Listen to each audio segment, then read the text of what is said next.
What do you think, what are things you consider if you've heard that one listener need is she does have autism, she can speak, and rather, she is an only child. What does that mean? What are you thinking? She doesn't have any opportunity at home to practice sharing, right? She probably just gets everything to herself all the time, right?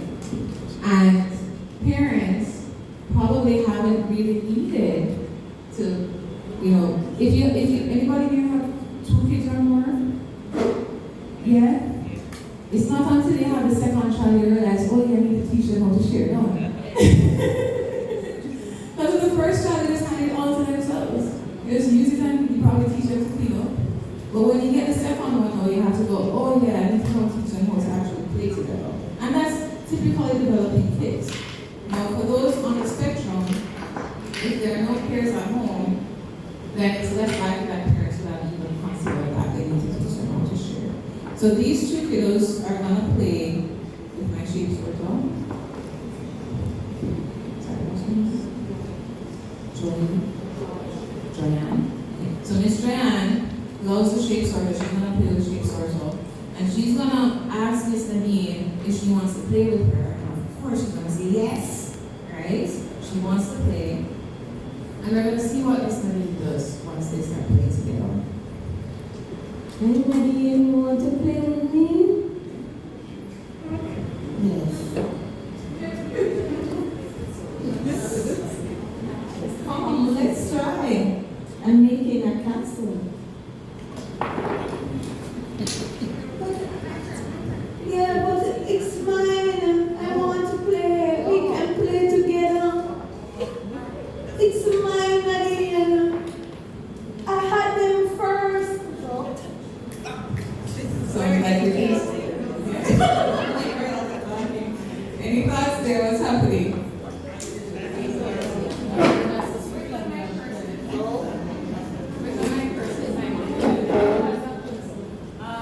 So what's happening? Who wants to share? What did you notice? What did you notice? Nadine doesn't want to share. Why do you think she doesn't want to share? What's the reason? There's time when you're on the so you want to, just resist with input, so we can all hear. Why do you think in this situation Nadine is like, this is all mine? I think she probably thinks she's not going to get back the toy. Okay. Maybe in the past she's had other kids take over, and now she's like, alright, if I don't grab all this, then I won't get mine. Usually you see that with kids who have older siblings at home, and they're used to older siblings being in charge. And then when they go to school, you see this pattern. If that's the case, you see that pattern into how their siblings interact with them at home. Good point. Any other reasons why you think? She's not used to sharing. She's not used to it. Remember, she's an only child, right? Cool. No one has actually taught her the skill of sharing and turning. Never just born and know how to share. Someone taught them, right? Whether it was their parents or even other kids, right? I have my 2, my older taught my younger how to share and also how not to share. But yeah, right? So other kids might teach or the adults teach, but it's a skill that is taught. That's my point. So anytime you notice you have a client or a kiddo that just they're engaging in this behavior of hoarding or holding the toys to themselves, it's more than likely it's a behavior, anything a person does is behavior, and there is a skill deficit there. So you need to identify then what's the function of the behavior. What do you think is the function of Miss Nadine's behavior? What's the function? Raise your hand so that my next person can come to you. What do you think the function is? No ideas? Access to tangibles. Right, we have a tangible item. She grabbed it, which allowed her to access it and have control. So it's more than likely access to tangibles. However, it could also be attention. They don't normally get exposed to having have them on for herself. Oh, going back to my first question, right? So why is it she struggle? She might have difficulty sharing. It could be exposure, yes.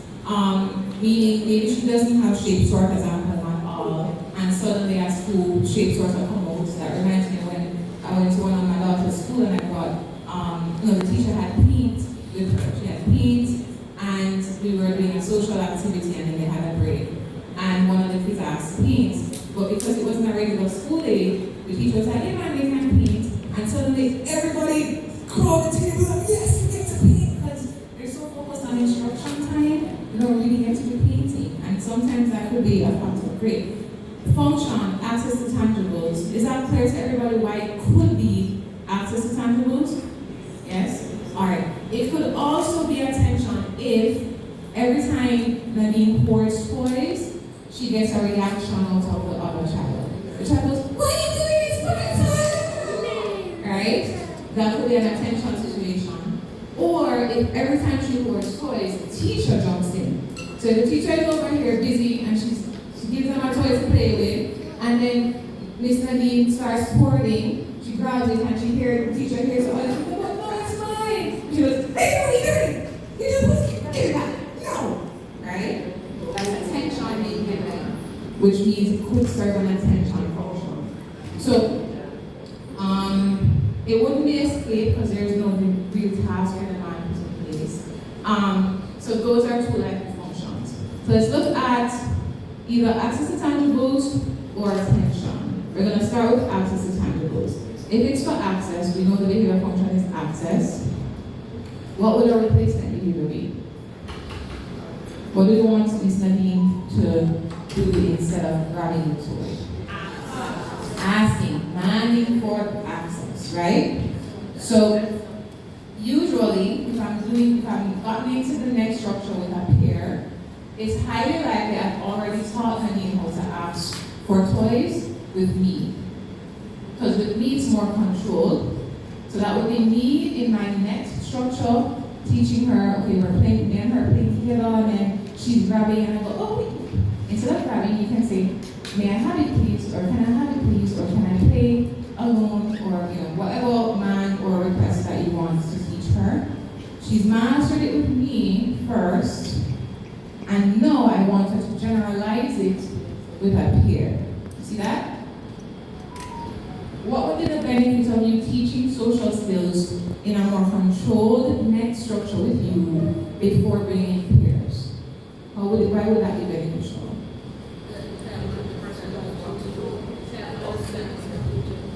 Oh, hand over there, Mike.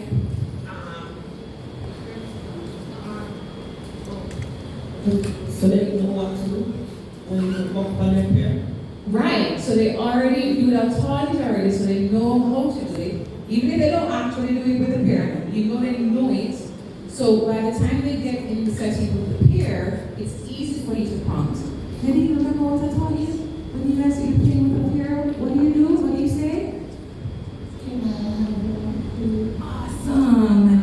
Alright, we can just give her a few and let her play, and then you can help the rest. Amazing sharing. I love that. It's easier for me to prompt because I already taught her. Question? Yes, from the old school, when children fight over things, it's taken away from them. Warning first, share or I'll take it from you. Yeah. And if they continue, we take. Is that a good response to the behavior? So, taking away a toy after grabbing, so the behavior is grabbing the toy, and as a result, the adult removes access from that preferred thing, so that's negative, we've removed it, and the purpose of it is to reduce problem behavior, so that's punishment. You see that? So we're using negative punishment. If you want to use negative punishment, sure, but what's more important than just punishing behavior? What do you want to do first? You need to teach something. So if you're going to do that, I would say teach the skill first, and then if after teaching the skill and the skill has been mastered, and you know that they know how to do the skill effectively, but they still choose not to, then you would bring in those types of consequences. But it would be, if you think of it, if the child really doesn't know how to share, punishing them for not sharing wouldn't benefit them. See that? Because they haven't learned how to do it. So they're kind of stuck then, because that means I don't know how to share, I don't know how to ask for someone, I don't know how to properly express my needs and desires, and the only way I learn how to do it is through problem behavior. If you punish the problem behavior and it goes away, they won't know what to do differently. So you have to teach the replacement first. Yeah? I know with this we're doing the ABA and the one-on-one and the control of bringing in the parents and stuff like that. At ESP, at the office, we have at 9 to 5, we have the waiting area. There are toys there, wrestling toys, stuff there, and they're white. Sometimes, so it is teaching them social skills, but it's not that anybody is there with a guide them to direct the behavior. What's the purpose of having the toys there then? To keep them entertained. But it's like they will struggle to share it while they're entertained? Well, it's quite a lot. Sometimes some are grabby, some share, and depending on the parents, some encourage to share, and so they give it. But the whole thing now of being specific, say please, those kind of instructions to guide that. Yeah, because it's not an instinct situation, it's just naturally. They're just naturally occurrence they're playing. So I think that's fine. You want them to be engaged, you want the parents to have something to engage them with. It's hard for a parent to sit with a child with special needs and have nothing to do, right? Bear in mind that although you're doing your one-to-ones and you're doing your groups and your next and your PPTs and all that, outside of sessions, these are things that happen where the parent is at church and church is having an activity and the child is struggling to share with peers at church. It will happen. usually they say no when the child is well. In the grabbing situation, some children naturally share, and then others they don't want to share. So sometimes I'm out there, and I suppose I would have to talk with the others that help me, let them help me figure out, manage how we're going to advise and talk to the parent and use that as talking. It's an opportunity for the parents to generalize the strategies that you taught them. But it's also to a degree, it's also to a degree a strategy you put in place to kind of help parents to keep their child engaged until it's time for their session. I would say minimize how many things are out there, so it's not too many things. Look at seating arrangements. If a parent's with a child on this side, there's some spacing. But don't be too daunted if they are showing signs that they're having difficulty. That's why they're there. And don't be daunted if with the difficulty there's some reinforcement of problem behavior. It's already being reinforced in the natural environment anyhow. When they're in teaching with you try to work on it, and then definitely train parents. And then sometimes when they're in the waiting room and you train them on how to teach demanding or sharing and turn taking, you just kind of look like, oh, you see that parent is doing this strategy, you're like, yes, right? It's a natural opportunity for generalization. It's a setup you put in place to just help with the flow of things. I think that's fine. The only time I would say to be concerned if it's extreme behavior and it's unsafe. And because a child struggles to share, they're being physically aggressive toward another child, and the other parent, of course, is like, why are they beating on my back? That's, you probably need to make that bigger. But if it's safe to do so, you can allow it to be a natural opportunity for generalization. If accidental reinforcement happens, it happens in the natural environment all the time. Anyhow, you just have to make sure that it's a priority. If you notice that a client struggles with sharing and turn taking, and they every time they come to the simulation program, there's an opportunity for it, teach it, right? Great point. Oh, I'm sorry, ladies. Anything else I want to do with this? So, Nadine, only child, no opportunity at home for sharing and turn taking. She's now in school and she's having challenges sharing. My first step with Nadine, especially because she's an only child, is I need to teach her turn taking, just me and her first. Get the skill developed there, and then I generalize it here. In this moment, let's say it happened suddenly in the classroom. You didn't really know that this was a concern for Nadine, and you saw her grabbing and all of that. You control the situation, get the toys, and probably just get another toy and they will play separately. I wouldn't push for Nadine to share with another peer if I know she doesn't have the skill for sharing yet. Otherwise, I'm setting her up for failure. Okay, see that? So I'd let her, well, all right, Nadine, I see that you want the shape sorter. Julie, are you okay with playing with the dinosaur, or do you prefer the shape sorter? Alright, so then we can, that's fine, it happens, right? So then you can probably separate, or they take turns, one play with it first and the other one gets to play with it. You negotiate. It's good to have a pair. When you have one student that struggles with sharing, it's good to have a pair who has already mastered sharing. It's harder on an instructor when they're both having a hard time and you're the only one there to navigate it.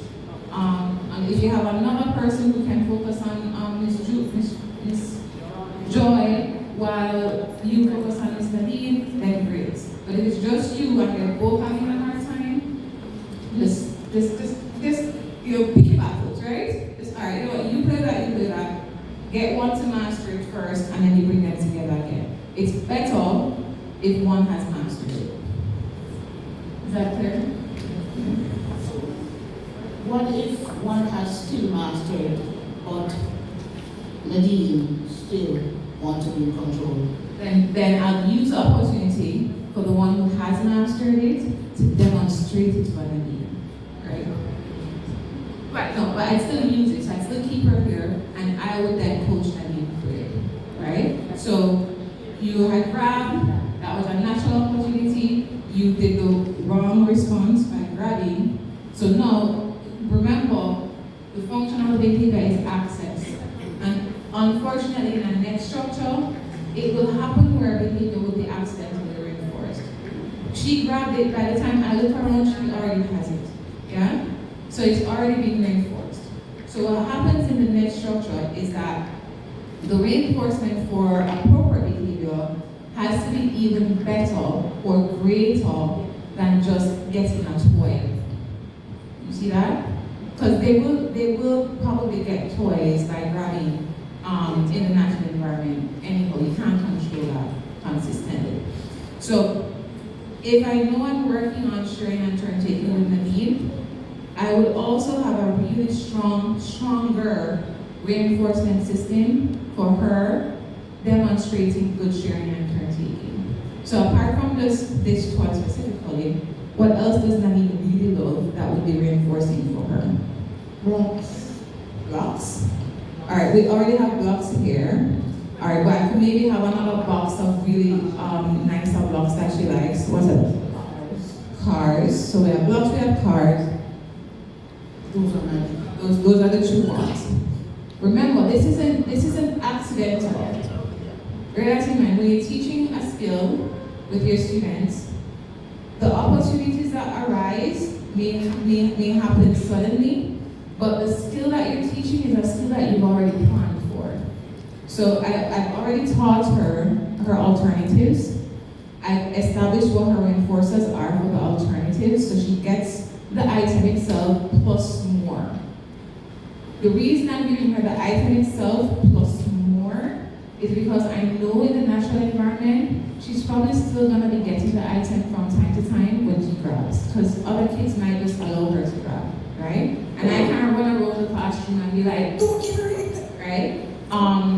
You may have some kids who are like that, where they're like, don't take my toy, it's mine, and they'll put execution in place pretty consistently. But for the most part, it's not gonna be consistent. So with any social skill, when you're just teaching it, they get the function-based reinforcement plus more. They get the function-based reinforcement plus what? Plus more. So I know she likes cars and I know she likes blocks. She grabbed, I'm now stepping in, getting the item from okay, Miss Lee. Remember what I taught you the other day, like if you're sharing or playing with another kiddo, like Joy, if you want the toy, what do you say? I want. Yeah, so I gave a verbal prompt. He said, I want to understand you can give her some of the toys. Amazing. And since you asked so nicely, Joy, you can get some more. I don't have a car with me today. I'm going to pretend this is a car. You can also play with the cars, right? So I added in something else more on top of the tangible thing. I had to prompt the response. I'm going to allow her to play a little bit. And Miss Joy is good too, and they're both good. They play nicely, and I come over and give them some praise. I love how you guys are playing nicely, yeah? Feeling blah, blah, blah, blah. Boom, they're driving the car.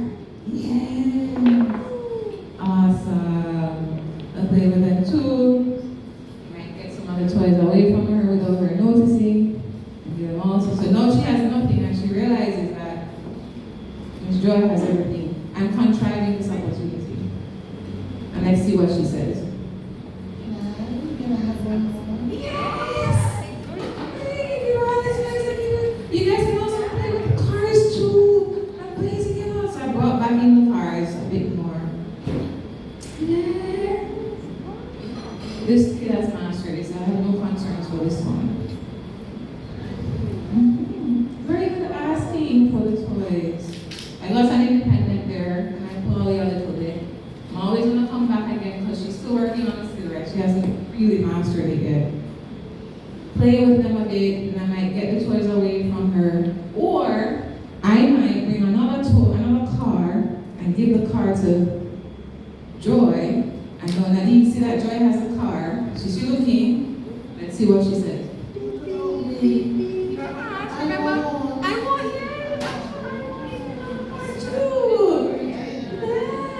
Good asking. I gave her because Joy is fully engaged. I don't want to have to tell Joy to give it go. Sweet. It's yellow. Look at you. It's yellow. You can drive it to Joy. Go drive. Crash, drive. Yes. Crash. Smash. Right? I might come in and get the toy too without her noticing and then give it to Joy again and see what she says. I'm creating more opportunities, you see? Yes! Nice asking! She's mastered it, so she'll share. Yeah? I might give them some time with the mistakes. Come back again. This is controlled teaching, but in a more next way. I'm trying to build up more opportunities for her to give the correct response of asking for toys. And the more she gives the correct response and less grabbing, then I can move away and let them play together more.